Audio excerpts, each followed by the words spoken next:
Masaganang buhay! Ako po si Merlaison.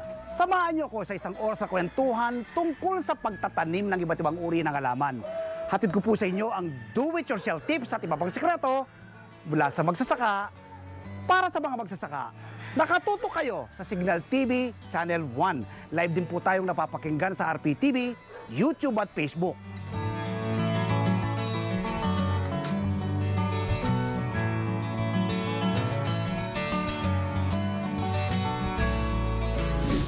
We are so blessed ngayong araw na ito dahil ang makakasama natin ay dalawa. Ang una po ay si Sir Henry Giron.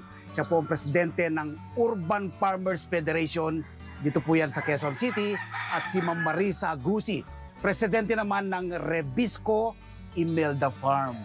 Sir Henry, kumusta po kayo? Ano po ang pinagkakabalan po ninyo ngayon? Sa ngayon po, yung amin pong paggagawa ng seedlings production, Yes. nilipat namin sa probinsya para mag-supply dito. Yes. Yun po ang latest namin. Si Sir Henry, una ko nang nakapanayam, di ba ba Sir Henry? Tama po. Mula po nang makapanayam ko po, kumusta na po yung federation? Bali po, may nadagdag, may nabawas. Yes. Kasi po nabawas kasi yung loting inihiram namin, Yes. tinayuan ng Ginamit bahay. na. Pero Alright. nadagdagan din naman siya. Wow. Nadagdagan din. Ayun. Kaya lang, medyo umiiyak yung mga nanay. Kasi siyempre, pinaghirapan nila. Pero ganun talaga eh. Yes. Talagang kukunin yung lote, Oo. pero dapat Inihiram nila kasi yun. patuloy tayo naghahanap. Yes, Sir Henry. Oh. About si Ma'am Marisa. Ma'am Marisa, ano pong pinagkakabalan po ninyo? Sa ngayon po talaga, tulad po ng pagtatanim, Yes. gising ng umaga, dito na kami sa taniman. Ba? Tulad ng kanina, tanim po ako ng kamatis. Yes. Maganda naman talaga, masaya. Tsaka yung paggising mo, kahit hindi ka pa nakapagkape, dito na kami sa taniman. Yes. Una-una kasi, pagka yung may naharvest kami, masaya kami. Dahil minsan yung naharvest po namin, Yes. binibinta namin. Yes. Ma'am Marisa, habang kinakausap kita, naririnig kong tumitilawok ang mga halagang manok. Ano? Ay, opo, sir. Kasi, siyempre, yan po ang gumigising sa amin. Yes. Umaga, Mm. tapos, yung pag-aalaga namin naman, isa rin po nakakatulong yung Yes. dumi niya. Dumi nila, ginagamit yung pong pataba. Opo. Yan po, yung pag binabalis namin yung Yes. tatambak namin sa puno. Ayun. Fertilizer. Okay, balikan ko si Sir Henry. Sir Henry, si Ma'am Marisa, bali member po ninyo. Apo, Ano apo. pong nai-assist po ng federation? Minsan po nagdadala kami ng mga tools Yes. at Wow. seeds Mm. na sa tulong din po ni Bert Nolasco, Yes. pati sa kay Mayor Joy. So parang kami lang yung nagga-guide ba Yes. para dalhin dito. Mm. Yun din po. Mm. Pero sila rin mismo, meron silang sarili initiative talaga Yes. na Sir Henry, ilang taon na po yung ating federation? At ang po, bali mag-aapat na taon na rin po. 4 years na. Kasi bago nag-COVID po kasi kami nagsimula. Yes. Nung panahon kasi ng COVID, Sir Henry, talagang yung kamalayan ng ating mga kababayan, ano? Nagtanim sila. Apo, yung pong mga halamang bulaklakin, Yes. tinabi nila. Yes. Pinalitan po nila ng napapakinabangan. Ayun po. Okay, Ganun din po. Nakatulong din po yung COVID. At Mm. paano? Ma'am Marisa, balikan ko si Ma'am Marisa. Ilang taon na po itong ating garden? Mag 3 years na po. 3 years na rin. So pandemic din ito, Ma'am Marisa. Opo. Oo. Pandemic din po talaga. Opo. Lahat po kami dito. Bakit nyo po naisipan na pagkaabala ng halaman compared po sa iba? Siyempre po, yun po yung pag-ano ng pagtatanim. Oo.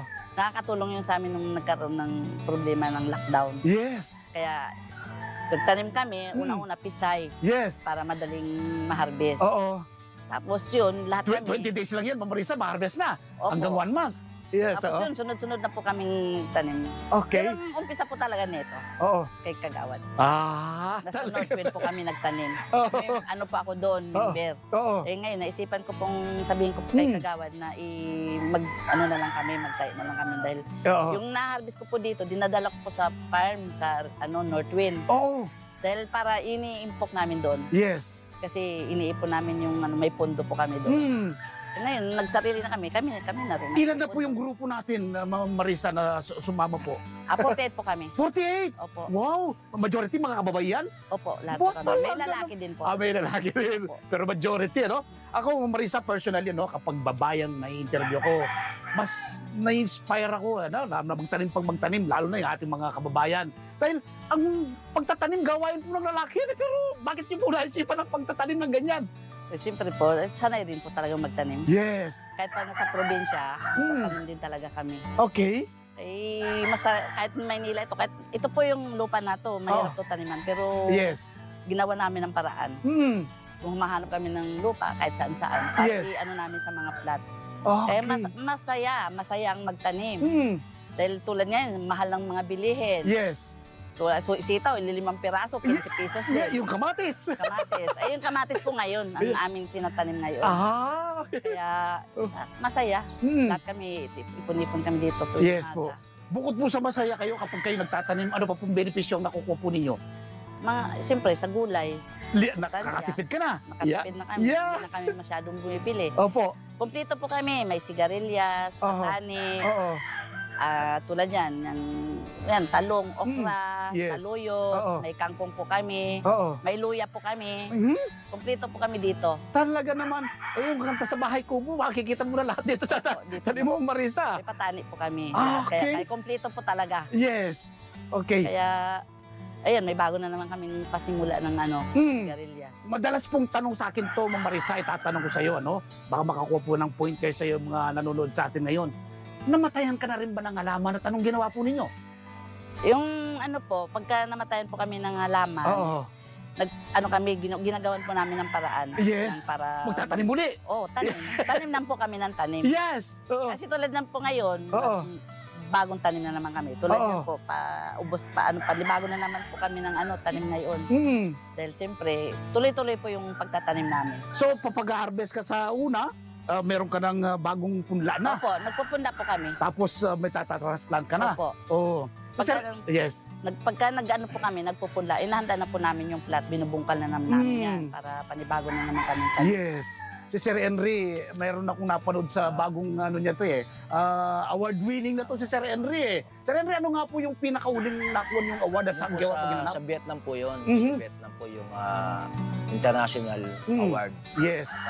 Dahil po, yun po, magkasabit ka kasi ng mga accomplishment. Yes. So yun, tinanggap naman po. Aha. Ang pinakamahalaga po doon, yung binigyan kami ni Mayor Joy, Yes saka po. ni Vice Gian Soto ng City Council, ng resolution Yes. ng syudad. Yes po. So tinawag kami sa session hall, ando yung mga konsihal. Yes. Kaya mas mas natuto kami uling lalong magsipag. Nabubus po ang At least, federation. Tsaka resolution po talaga, sa papel talaga. Kaya malaking bagay po sa amin. Yes. Patuloy lang yan, Sir Henry. Marami pong natutulungan ng yung federation. No? Yun. About po yung federation natin, ilang miyembro na po ngayon? Ito pong kila Ma'am, nasa Bali bagit po, labing dalawa po yung asosasyon po. Asosasyon na yan. Okay, oo. At ginawa po namin meron kaming scooter, dalawa, nilagyan namin ng sidecar. Yes. So yun ay umiikot ngayon na nagdadala ng mga lupa. Saka kasi kasi yung mga magasaka na, mga urban farmers natin, Yes. sabi mga senior yan eh. Opo. Volunteer yan. Oo. Pero sana kahit malang libre makasakay, Oo. ginagawa namin ng paraan. So hinahatid po namin po yan. Naku, very noble ang gawain mo, Sir Henry. Nawa po sa buong bansa ay may mapalaganap pa yung federation. Opo. Tama po yun. Kasi po malaking bagay po talaga eh. Kasi hindi naman po gulay, meron din pong herbal eh. Yes. Meron kaming Butika sa paso. Ayan. Yan. Oregano, Yes. serpentina, Yes. aloe vera. Oo. So, yan po mga namin, mga herbal tea. So, Tama. magkakape sa umaga, lalagyan namin dahon. Oo. Yun lang po iniinom namin. Balikan ko si Ma'am Marisa. Ma'am Marisa, ano pong suporta o tulong sa inyo ng gobyerno? Sa DA po ba may nakukuha kayo sa local government? Meron naman po kay Mayor. Kay Mayor mo. Talaga naman, okay. Oo. Ano pong naitutulong po ng tanggapan ni Mayor? Kung tulad nan, pag nag-request kami ng lupa, Okay. binibigyan naman kami. Alright. Pero sa mga financial, Oo. ay, siyempre, Sa SIDS po, SIDS. Sa SIDS, yan. Importante number po one. yan, Ma'am Yun po Marisa. ang number one na Yes. hiningi namin kay Oo. Mayor Joy Belmonte. Okay. Yung mga SIDS. Ito na mga, namin, binibinhi namin Yes. sa kananim. Oo. Tsaka, kung anong kailangan namin ng mag-request, binibigay naman. Nung nagsimula ka nito, Ma'am Marisa, hindi ka ba nahihirapan? Ay, hindi naman po. Ay, hindi naman. Opo. Talagang Sanay gawa. na sanay po kaming lahat naman magbungkal. Okay. Kaya, minsan nga, pag nagtatanim kami, may sayawan pa eh. Ba! Masaya, no? Opo. Masaya kayo. Papatugtog, habang dito po kami sa farm, sasayawan kami. Oo. Para, minsan kinakausap din namin yung aming mga tanim. Opo. May isa pa akong member na tuwing umaga kinakausap niya yung tanim talaga. Ano po sinasabi?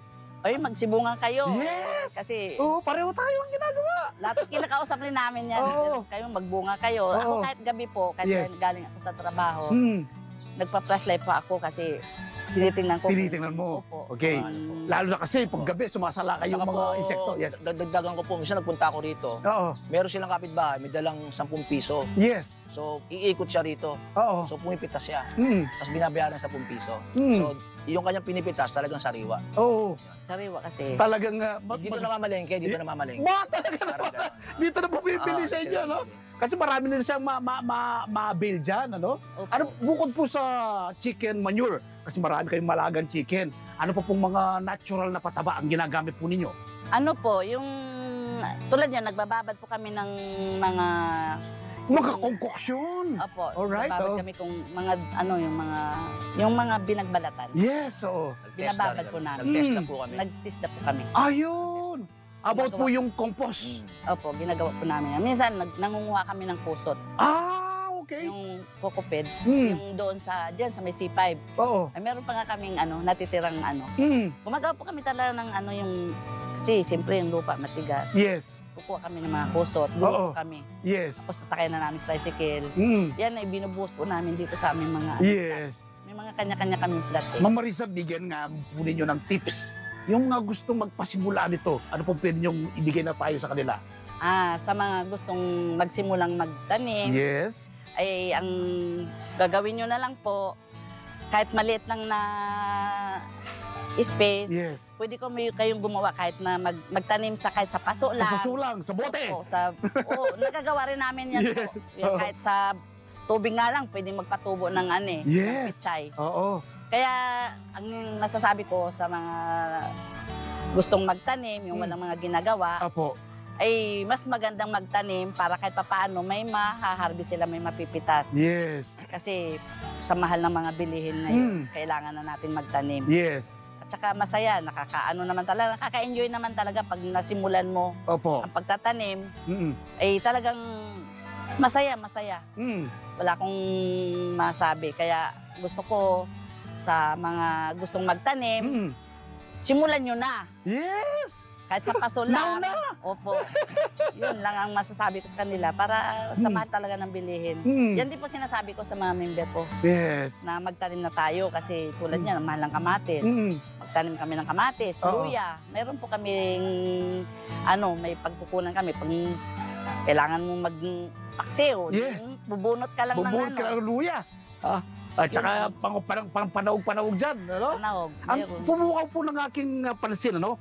Vegetable Organic Daily Press. Tapos, your way to healthy life. Opo, Parang napakaganda, no? Magiging malusog ka. opo. Invite nyo, Ma'am Marisa, yung mga nanonood po sa atin ngayon na subukan na nila magtanim. Ini-invite ko po kayo yung magtanim ng mga gulay sa panahon ngayon dahil sa mahal ng mga bilihin. Ang masasabi ko lang po, sa ngayon, mag-umpisa na kayong simulang magtanim. Mhm. Kahit sa maliit lang na space, Yes. ay mabubuhay ang mga tanim ninyo. Mhm. May paraan naman po kahit sa mga paso-paso lang, sa mga mineral na mga Bottle of mineral water. opo, yung malaki Yes. na mineral na water, pwede nyo pong umpisa na haluan nyo lang ng kokoped Mm. at lupa para malambot ang para tumaba. Yes. Yun lang po ang masasabi ko. Yes. Ako, Si Sir Henry ngayon. Sir Henry, bilang presidente ng federation, invite nyo po yung mga nanonood sa atin ngayon na try na rin nilang pagtatanim dahil napakaraming benepisyo. Alam niyo po, sir, isa sa nagiging problema ngayon ng mga farmers, Mm. mainit ang kamay. Aha. So, minsan, pag maglalagay sila ng pinbindi, hindi naman tumutubo eh. Okay. Kaya naisip namin ngayon, Hmm. kami na magbibigay ng seedlings. Alright, So, tubo meron- na. Itubo na. So, Okay. meron kaming ginagawang farm ngayon na Mm. patutubuin namin na Okay. ganun kaliliit. Oo. Ibibigay namin, yung tutubo na lang siya. Yes. Kasi pag hindi mo ginanon, Oo. nadidismaya sila. Okay. Kasi una, walang araw, Oo. pusa, Oo. ibon, Oo. langgam. Mm. So, hindi tumutubo. Mamamotivate na sila dito, Sir Kasi Henry. seedlings Tubo siya. na siya. Pero, 2 piso yun. Okay. May Bawat tiyan. talong, 2 piso. Alright, oo. Pero, kasi, Minimal lang yan. 2 piso Oo, yun. yun, tama, So, okay. bibigyan namin sa kanila, di na sila mahirapan. Oo. So, tingin ko, yung pagkatanim po kasi, isang buwan lang mahirap yan eh. Mm. Pero pag tumubo na yan, dire-diretso na. Mm. Talong, Yes.